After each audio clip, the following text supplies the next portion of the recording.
love to build community. So if I don't go out to recruit, I just happen to recruit when I'm out. So I would just be more intentional with meeting people locally. I don't recruit anyone that I don't want to work with. I just, if I would be like besties with them and friends with them and do life with them, like, let's talk. And if anything, let me provide value for you. And me, if not now, then maybe down the road. And that's just even now how I live my life today. So. Welcome to MLM Nation, a podcast of leaders, by leaders, for leaders, hosted by Simon Chan. He's built a team of over 200,000 and is now a full-time MLM coach and trainer. So if you're ready to level up your business, join us now. Let's do this. MLM Nation, this is Simon Chan. I'm fired up to bring our special guest today, Julia Thornhill. Hey, Julia, are you ready to make it happen? Born ready, Simon. Born ready.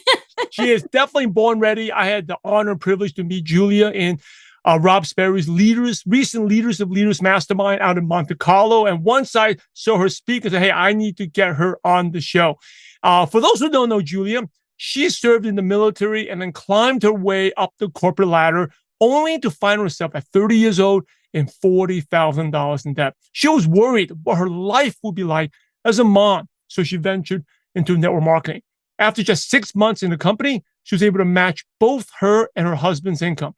Julia has created over 100 six-figure earners and has been her company's CEO council for the last 5 years. Big part of her success are her systems, team culture, and events that has been part of her culture. Julia leads a faith-based community and has hosted hundreds of events for her team, which include, and we're going to talk some about this, marriage retreats, women's retreats, charity events, masterminds, leadership boot camps around the world. She's also raised over $1 million to charities combating human trafficking and feeding starved families.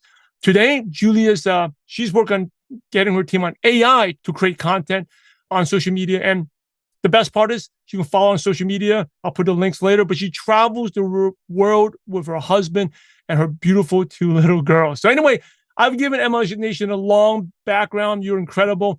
But take us back to, how did you go from corporate America? Who invited you into network marketing? Oh, gosh. Looking back, I didn't really understand what the industry was. And my husband actually got me involved. We had met our mentor at the time. And, I was 30 years old, $40,000 in debt. My husband was a Navy SEAL, which means he was gone over 300 days out of the year. And I had tried all the things I was in the military. I served in Iraq. I opened up several companies out of college. And so it really was divine timing. But at the time I was that skeptic. I was like that friend, it's one of those things. I just didn't understand it. I didn't know what I didn't know. And, we were blown away by what our mentor was earning. And so we just never had met anyone that was making that kind of money. Right. So my red flags went up. I'm like, wait a minute, I just wasn't used to that. And so my husband actually signed me up without me knowing. And he really had the vision for it. And I was just trying to poke holes in the industry and the company and everything. And the more that I researched, the more I realized this is legit. This is amazing. How have I never heard of this? I just didn't understand it. And I was on a focus. I'm trying to be compliant, right? A focus product that was given to me by a person in a white coat, and a sleep product. And so I was able to get, be aid free 30 days into enrolling. And so the products rocked my world. And then from there, that was that instant belief. We made great money in our first 30 days. And that was all I needed to see. I made more in my first week than I did, starting several other companies up. To be already positive cash flow in your first few hours. I never had heard of that. So it was wild. You said that you used to start different companies in different countries. What industry was this? So I started 2 different companies, not countries, in the US. So my first company in college, I started, basically I was a PA, like a personal assistant to real estate agents that didn't know how to start like really brand themselves on social media. Facebook had just started a few years before. And so we really came in and helped them rebrand themselves. We also started staging homes. Like I had no staging experience whatsoever, but I just had a desire to learn. I met a friend. We were both reading Forbes magazine in class and we just like clicked and we're like, let's start a company. And, and he had a little bit of real estate experience. And so that was my very first company. And then later on, I started my own marketing company. And so I just had, after being a designer, creative director for several years in corporate America, I had several clients and relationships to kind of start my own thing. But there was just no road at the end of the tunnel, in order to work forever or to get paid forever, you had to work forever. And I just didn't see that as something that I wanted to do long-term. The mentor that introduced you to network marketing, how did you meet that mentor? I'm always interested in mentor stories. Yeah, so my husband had a friend in the SEAL teams that got out and met our mentor, who then happened to fly to San Diego where we were living at the time. And, we were on his list, and no one had ever really approached us. And so it was several days, like we spent several days with him. And it was we were just hammering. We were just like, you name it. We were probably the worst people you would bring in, that just had every objection and skepticism ever. But he just hammered him. And we're like, dang, that's a good point. We just, your mind is like a parachute. It only works if it's open. And so we were so open to just finding a better way. So it was like, when I said it was divine timing, it really was. And it was just like, okay, again, knowing that we knew we made this money, to this type of money, we were so hungry for knowledge and mentorship and like, we're good people. We love people. We're hard workers. We were just in the wrong system. It wasn't like it was lack of effort and lack of trying. It just wasn't, we're like ready to run and we had nothing to really run with us or had no mentorship either in business to help us run that part of our life either. You said that you had success really quickly. Why do you think you had success while most people struggle in the beginning? Ignorance on fire is better than knowledge on ice, right? The moment we realize that this could be our ticket out, when you realize what this industry can do for you, you'll run through a brick wall to get it. You just have your blinders on. For me, I saw a way to bring my husband home. My dad worked several jobs in my life. I didn't see him a whole lot. And so there was always more month than money. And so I'm like, I want something better for my family, for my children, for myself. I knew I was meant for more. I knew I was made for more. I knew I wanted more. I desired more, but I just didn't know how to get it. And so once I realized, it was a month and a half into enrolling, first convention, that was my aha moment. That's why I'm so big on events, right? And that was it. And I'm like, why not me? And so we were just so excited that I disciplined my disappointments really early on. I didn't I let the no's, they say the yeses don't build you, the no's do, right? The yeses build your business, but the no's build you. And so the easiest thing was making, millions, whatever in this industry. The hardest thing, with a lot of hard work, but the hardest thing was believing that I could.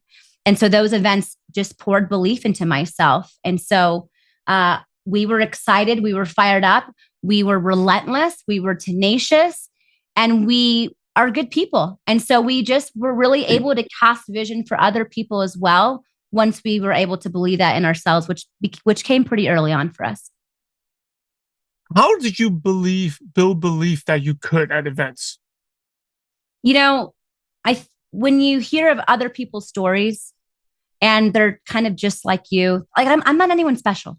I'm just a regular person. I came from nothing. I grew up on a free lunch system. I didn't come from a lot. My husband grew up in a trailer park. We're just hardworking, really good people.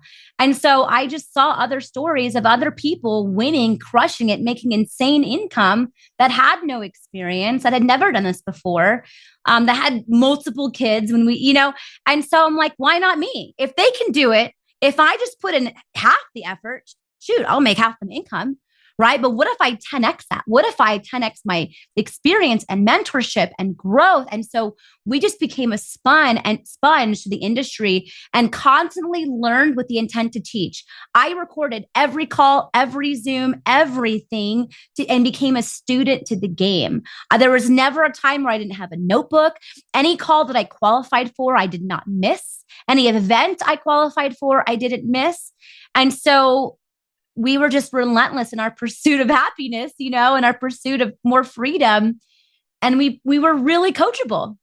It's very, very inspiring. Was there a specific aha moment or light bulb moment where things really, really started taking off for you? Reality is formed by what you commit to, not what you're interested in. And so what I realized once we matched our full-time income pretty quickly, I realized I could bring my husband home. We had that opportunity. I was like, this is it. This is our ticket out. It's official. We've built the residual. We've never fallen backwards. Like it's the compound effect. It can only go up from here. Right. And so once my husband, I was able to bring him home 6 years earlier. We were able to bring him home as a collective. That's when we're like, okay, this is it. This is our ticket out. And now let's take this income and then create even more wealth, but then also teach our teams.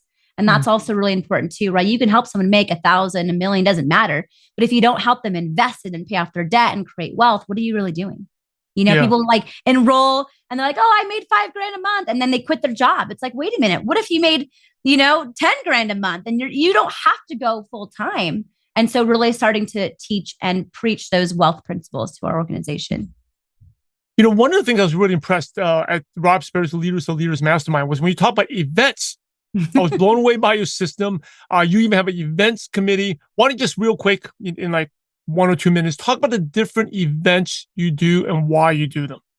Oh my gosh, so many. I just actually came back 2 days ago from another leadership retreat, a mastermind with my top leaders. So what events don't we do? Okay, 2 minutes. Okay, so our company has... how about this? I'll ask you about it. Because you have so many, you can go... I mean, your presentation was incredible. I thought that was one of the best things I learned at that. Just taking notes. Why marriage retreats? I think that was pretty important. Ooh, that's a good one. Okay, so a lot of our 6-figure earners are couples. Or when they say the check goes up, the man wakes up, or vice versa, right? And so they start working together. And so what I've seen over the years, and I saw very quickly of helping a lot of people have success with no experience, is a lot of times it was their very first time that they really poured into themselves, poured into personal development, making the type of income that they make. And people think, oh, I make more money and my problems go away. No, false, right? Number one, you become more of who you are. And that's going to be a good thing or a bad thing, right? But number two, when you start making more income, you have more flexibility and freedom, but you want to make, and also if you're doing the personal development, but only one person is doing it, if the other person isn't developing, it could cause some resentment, right? Or let's just say now they have more money. What are they doing with that income, right? And so with our couples retreats, we've dove into a little bit of financial education, but really for us, family is everything. Like our whole, our team, it's faith, family, freedom in that order. And so we do run a faith-based community. I don't, pour my beliefs on anyone, but majority of our leaders are faith-based. And so we know that if the marriage is good, it's kind of like a triangle, right? Same, right? But it's for us, God, and your two spouses, the closer you are to God, the closer you are together. If the marriage is good, the kids are good. If the kids good, the household's good, right? And that's how you can break generational curses forever. You can make all the money in the world, but if you never see your family, if you're miserable, if you're depressed, you have nothing. If you don't have your health.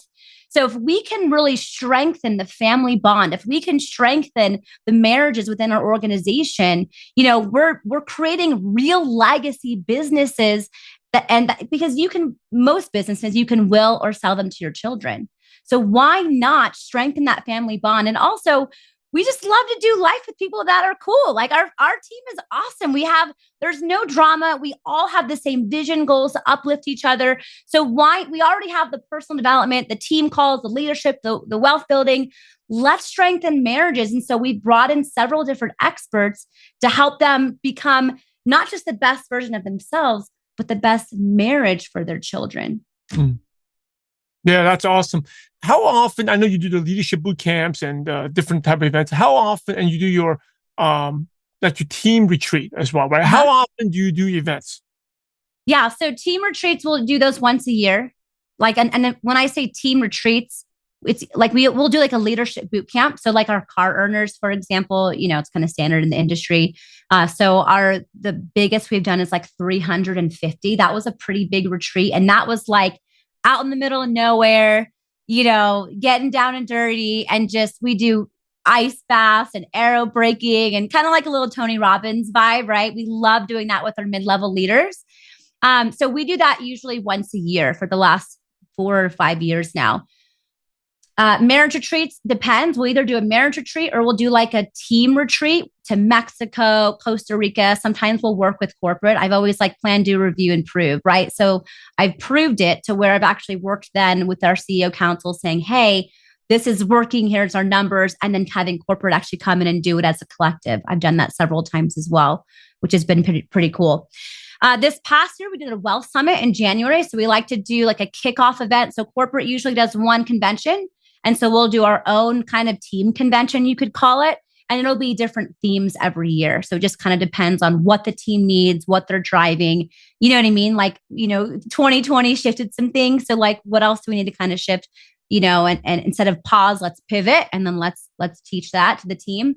So that's usually once a year. And then for my core top leaders, again, once a year. I mean, most events are once a year. So usually we actually do it at the end of the year. We rented out a really cool chalet last time. Most of, if not all of my top earners have kids. So it was a family, like kids, like bring your kids. And we took, gosh, I don't even know, like 30 kids skiing. It was so amazing and so insane and so crazy, but just really great memories as a team. So often when we get together, it's like, learn and events and, and sometimes you just need to chill and like, let's just experience life together and get to know each other on a deeper level, because I truly believe this is about creating experiences with people that you love and building businesses and legacies and teams with people that you can trust your own children around. I'm not going to go hang out with someone I don't want to, you know what I mean? Like it's kind of a weird vibe. Like I'm almost 40 years old. I don't have time for that. So we just like to do cool things, with each other. We go to Dubai. So anytime our team hits $500,000 earned, this is not just myself, but also my mentors, complete paid for flights, 5-star hotels, everything to Dubai, to just like love on them and make them feel special and that we care about them. And spouses are always included in everything that we do. That's very important as well for us. I'm sure I forgot some, but there's a few. Yeah. I think I know the answer to this, but like in your percentage of those events, how much is actually skills training or product training versus just hanging out, relaxing, mindset training, relationship building? For percentage? Okay. Yep. So for our top leader retreats, so like the one with the kids, there was actually like really zero. It was more like vision casting. We did a little bit of that. That's probably the least. Marriage retreats, not really business building, but more like financial education, but more of like relationship building. How can you support your spouse, which is so important, right? Like, so those would probably be the least amounts. This last mastermind we did was a lot of four-wheeling and, it was really cool, but we also dove into some system stuff, action items. So those are probably the least. Our leadership camps, it's a lot of mindset, skill set. We have workbooks. And then our team convention is usually skill set. So we'll do workbooks, like literally break down everything from branding, social media, systems, closing, like all this, the basic skill sets that you can really master. There's only a few things you really have to master. And one of those is promoting events, right? And so you don't have to be the best person at all the things. You just have to get really good at promoting events and getting people into action. If you can, I believe the best trained team makes the most money, has the most retention. And we've been able to to keep and have the highest retention of leaders in our company. And I'm really proud of that. And that's not just my leadership. That's because of my team and their, loyalty to us, and just they have really good hearts, How important is consistency to success? It's everything. I mean, it should be in the definition of success, in my opinion. A lot of people kind of come in and they toe dip. They don't really plant their flag. They don't really go pro. They don't treat it like a profession. So you treat it like a hobby, you get paid like a hobby. If you were to open up a restaurant or an ice cream shop or whatever, a hot dog stand, I don't care. You can't just show up once a week, Now this business at the same time, you can work kind of part-time. It can pay you full-time eventually. That's what's so amazing of this industry. My first year or two, I was running. And then now I go and runs every, quarterly or every few years and just depending on my goals. But you have to be consistent. This business is also 10% skill set and 90% mindset. So you can just start to master your personal development and plugging in and surrounding yourself by the right people. You can do huge things, but you also don't want to get caught up in comparison. And success is also defined by different things. My definition of success is not necessarily what other people would call success. For me, I want to travel the world with other faith-based couples, with my children, anywhere, anytime, and make insane money and be able to give back in ways that I was never able to give back, or not even close as a child. We were broke. So some people's success might be taking their wife out to a nice dinner. How amazing is that? Like, if that's your goal, you can do that in this industry. But consistency is really, I think, where a lot of people just throw in the towel too early, right? In our industry, I wish it was more to get started. People would treat it more seriously, right? Yeah. And give it at least a year. At least a year. You go to college for 4 years, you get a receipt on your wall with zero, guarantee of any income. This business, it's less than a college semester of books to get started, and people quit in their first 90 days, 6 months, and they're like, oh, wow, man, it didn't work for me. You never even started. You never even really started. Let's put this into perspective. You're in your pajamas anywhere in the world, messaging people, creating content. Do not act like this is hard. Don't get it twisted. Hard. This is not, let me back up. This industry is hard work, but let's really compare it to other businesses out there. If you're a traditional business, it's a cakewalk. It's different. Yeah, totally. I would say hard work is like laying bricks right now, 85 degrees outside. That's hard work. Yes. Being a mason, laying concrete, that's hard work. Or there's construction workers out there, that's hard work. Back-breaking work. Our work is difficult, but not hard. Exactly. Hey, this is my favorite question. Okay. What was your worst moment in network marketing, to the point that maybe you even had doubts about it, but you did not quit, and that's why you are the leader you are today? My worst moments, but then I didn't quit. Ooh, this is a good question. I think the hardest, shocking was when two of our founders actually passed away in a plane crash. They were some of our best friends. That was one of my first big mentors out, that wasn't, my upline or anything. They were just really incredible, good people that wanted to give back to the world. This was their passion project. Unfortunately, there's other founders, and I was just at one of their homes, a few weeks ago. We're family. So that was really tough. However, you can't really connect your own vision to someone else's vision. My vision for my family, my team, who is my family, I can't say, okay, well, because their vision was to take this company to whatever and they pass away, now my vision dies. No. If anything, it goes on and I can relive their legacy and continue to push on just as they would want me to.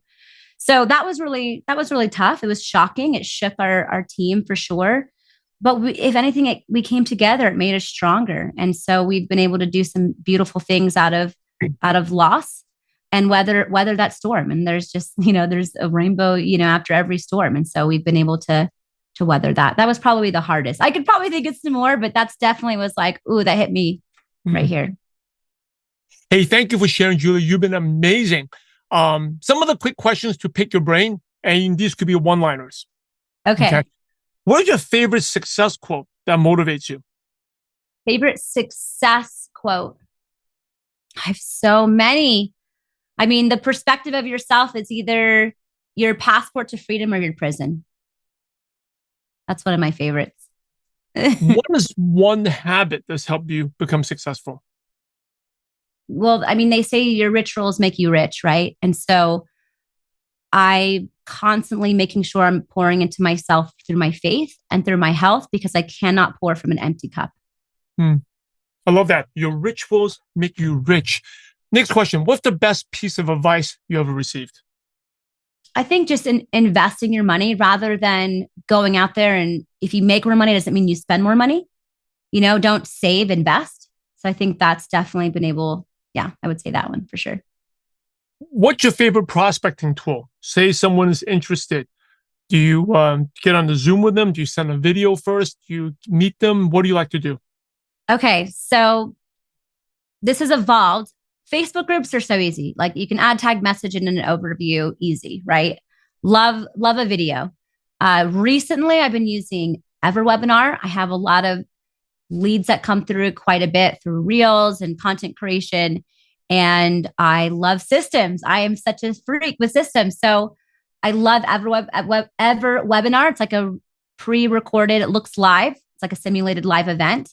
It's pretty cool. It's a cool platform. And so I love to kind of just have people watch a video first, pre-qualify my time, see if it makes sense for them. It's a good fit. Mental wellness maybe isn't for everyone. And then I'll hop on a Zoom with them, or I'll voice message back and forth. Easy, simple. What's your favorite app on your phone that's not a social media app? ChatGPT. What are 2 or 3 books you could recommend to Emma Nation? Man, there's let's see, new people or let's talk about new people. You know what? Give me 2 for new people and 1 for people who've been in the industry for a while. Okay, so I would say most people lack belief. So the power of one more is really good for people.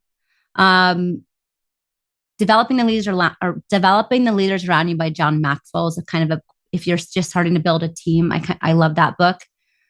Yes. Let me think. You Were Made for a God-Sized Dream. A lot of people, or The Compound Effect. If people are like, oh, I should quit. It's like, no, you shouldn't. Compound Effect is great. Skill set. I love How to Win Friends and Influence People. If you just lack connection or you get nervous walking into a room and networking, or just be someone that's more interested than interesting. So I love that book. And then maybe even, oh my gosh, there's so many, Simon. Did I? Yeah, you're good. I want to ask you, what's the best book you've read in the past year? The best book I've read in the past year. Ooh, I don't have just, man, I got a Blinkist account. So I like to speed. What was the last book you went through on Blinkist? Let me look. I go through so many. I can even pull it. Let me pull up even my Audible. Let's see. This is a good one. Oh, $100 Million Offers by Alex Hormozy.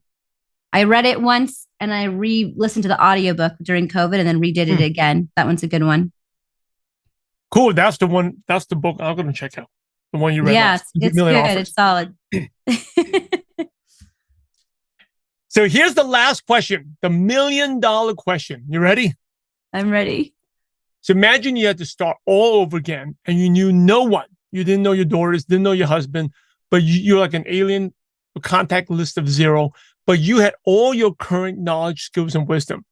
What's the first thing you do or the first place you go to find prospects and build a network marketing business from scratch? Without any network? No network, 0. Yeah, I mean, social media, hands down. Yeah, I would get on if I had everything wiped, I had to start from scratch. I hate TikTok, but I would start on TikTok because the engagement's a lot quicker. And so I would just be massive content to connect, right? They say imperfection connects and perfection disconnects. And so I think when you're on social, just showing up as your true self, I would create a lot of content, put out a lot of value, at least 3 pieces of content a day. I would put some systems into place. And then obviously I love to build community. So if I don't go out to recruit, I just happen to recruit when I'm out. So I would just be more intentional with meeting people locally. Even though I've built teams all over the world. I prefer to do things online. That's what majority of my team does.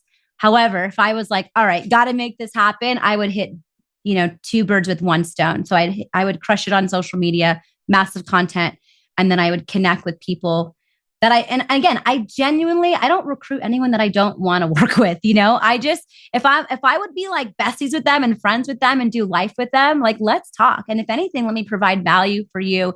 And me, if not now, then maybe down the road. And that's just even now how I live my life today. So that's what you said you create content. What type of content would you create on social media? So on TikTok is, lots of videos, right? I would also now that you. But what subject? What subject? What type of content? Ooh, what subject? I think one that I'm really passionate about building businesses online, the freedom. A lot of women, and I know there's men on your podcast as well, but a lot of women don't have the education when it comes to wealth building. They're so, it's so interesting. The marketing now, it's like, they shame women for like, don't spend money on a handbag or don't spend money on a cup of coffee. It's like, what, but then like for men, it's all content of like invest. And so it's just so messed up. It's a lot of old school ways of marketing, even to women. And so a lot of women don't understand wealth building, that they can A, become a breadwinner, and B, I don't believe in balance. I believe in seasons. So it would be a combination of online business, wealth building, and then building businesses around a family. I love outsourcing. That's my jam. I outsource everything. I built up to that. So I love to be able to create extra space for women that, especially that have children, to be able to create, to be able to just be, to be able to do nothing, instead of just like, crying in their closet or sitting outside, in their car for those 5 minutes of silence. It doesn't have to be that way. And so I would love to, and I do this now, but it's kind of the same thing I really do now, but I would just do it in mass gangster quantities. That's awesome. Yeah. As we wrap up, do you have any last words or advice? And then what's the best way our listeners can connect with you? Oh man, last words of advice. You got to find something that you're passionate about, but doesn't mean it has to be perfect. You're not going to find anything perfect. So often, when it comes to finding the right company or team or mentorship, it's all encompassing, right? Comp plan. There's a lot of things that go into it. And so many people maybe give up on the industry because they haven't found, PTSD, but there's bad corporate America companies out there too. You know what I mean? And so I would say that write down really like your dream team vision, what that looks like if you're either A, looking for a company, but then B, let's just say you're probably in a great company, ask yourself this: what would you do if your mentor, upline, whatever wasn't there? So many people rely on their mentorship and their systems and their calls, and they take it for granted rather than plug in and crush it and make it happen. I've created pretty much everything with my organization. And I love that. And I'm a creator and I can do those things. But a lot of people can't really do that and they don't have to. And so some of you maybe on this Zoom or this, podcast are listening and you have everything you need: the mentorship, the systems, the calls, all the stuff. You just got to get to work. You know what I mean? Rather than you can make excuses or make money and just go all in. At the same time, to caveat off of that, if you're, maybe you gave up on the industry or whatever, you got to write down what that looks like for you. But just know that not everything is going to be perfect. What are those top 3 non-negotiable important things, and find someone that can give you accountability. People have marriage coaches, health coaches, business coaches, whatever. There's nothing wrong with having accountability. If you're lacking the discipline, then you need to figure something out. You need to dig into your why and really why you're in this industry. And it's okay to have some sort of accountability. Every single successful person that I know has multiple coaches and someone to just whip you around and say, you know what I mean? Sometimes we just need to be shaken up and slapped out of it because we can, get into our own sob story. So you can either be a victim or victorious. Definitely. And what's the best way people can reach out to you, Julia?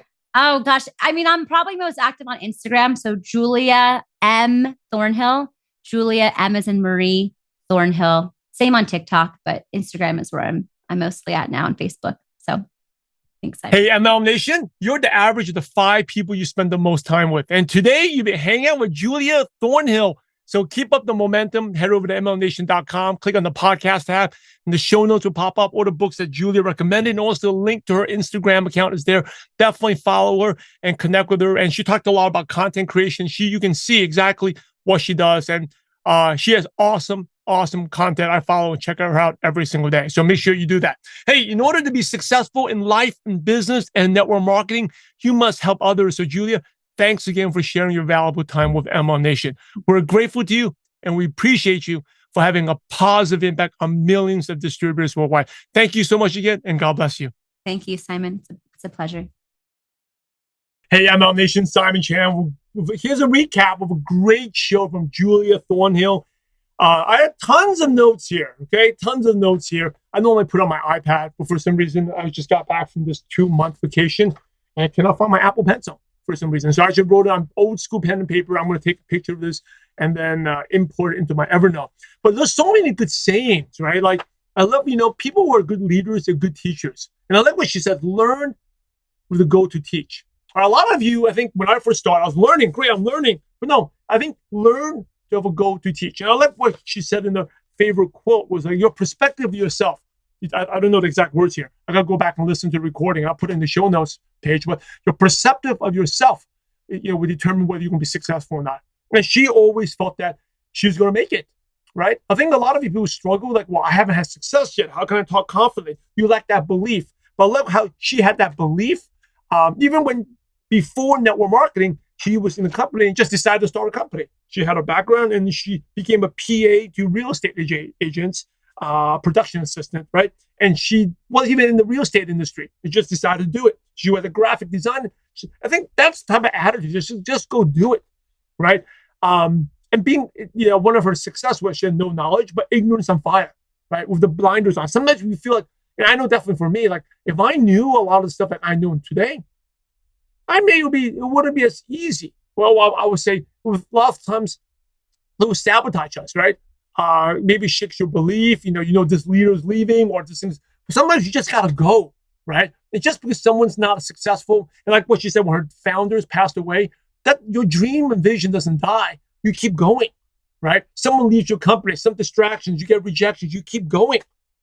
You keep going. And I like what she said about the rejections. The yeses don't build you. You build your business, but the no's are what builds you, right? And keep on going. And I like what she said. She was meant for more, and she was made for more. Very inspiring. A lot more of these sayings that she said. The reality is forced by what you commit to, not what you're interested in. Right? Actually, that made me think a couple of things about my life as well. We talked a lot of stuff about events, because events is when you believe she could, right? Belief in, because you hear other people's stories. And a lot of it's about mindset, right? She said 90% of success is mindset, 10% skills. If you're struggling right now, it's not because of the lack of skills, a lot of mindset. Obviously, Julia had the mindset, I'm going to make it happen. I've never had experience before, but I can do this, right? Having that mindset and borrowing a lot of times the belief from other people can do it, I can do it. She talked about events. She actually gave a 30-minute presentation, maybe 40 minutes, at Rob Sperry's Leaders of Leaders Mastermind. And that's why I wanted her to be on here. And once I heard of that, I got to get you on ML Nation, right? Aside from the fact that she's like a 7-figure earner, I didn't know what she's doing, but she's doing amazing, 100 6-figure earners here in downline. But she has events, because events are what build. And leaders one of the most important skills is promoting events. You promote event to event to event. The last thing is, I want to talk about is, just make it happen. You can make excuses or make money. And imperfection connects, perfection disconnects, right? I love that. Perfect in social media. You don't need to be perfect. The imperfection is what connects. And what would you do if your mentor was there?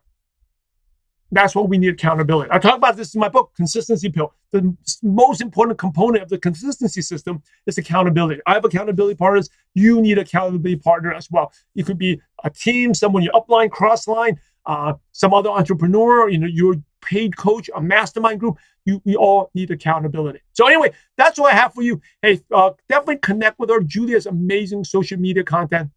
Love her Instagram, her TikTok. I follow her. You definitely, and Facebook as well. But definitely go follow her on Instagram. Great stuff. And when you follow her, just don't like, wow, that's great. See what she's doing. See the thinking behind each of those posts, because everyone is thought out and she does it really, really well. So anyway, hey, if you like these episodes, by the way, these are not free. So please, two things. Go follow Julia and also leave us a review. Leave us a podcast review, and also subscribe to us on the YouTube channel. It takes a lot of my time and also Julia's time to do these to serve you. So make sure you do that. Even if you don't like it, hey, subscribe and leave me a review. I read them. Anyway, that's what I have. I'm Simon Chan, loud and proud to be part of this amazing profession.